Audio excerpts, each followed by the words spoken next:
Instead of individually purchasing those 5 stocks, you can purchase a cluster of those 5 stocks, which is called either a mutual fund or an ETF or an index fund. So instead of buying 5 different stocks, you can just buy, let's say you pay $100 to buy that cluster, and that is it. You don't have to go and individually buy the stocks.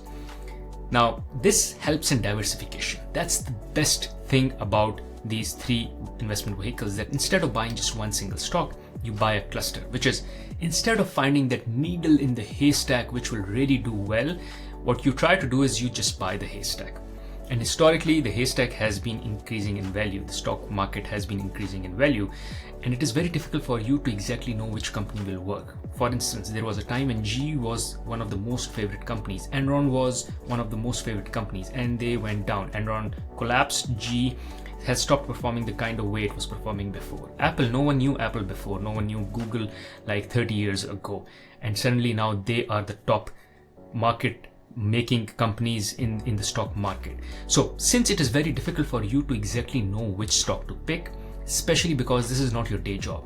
For instance, for me, my day job, I have a 9-to-5 job, I have my hobbies, I have passion for YouTubing, I have my family. I don't have the time to study any particular company, their annual reports, knowing what their strategies are, what their future plans are, what is the makeup of their board. You should be knowing all of this if you are going to pick one stock. So it's better for you to pick a cluster of stocks. And if you want to buy a cluster of stocks, then you have mutual funds, index funds, and ETFs where you can buy this.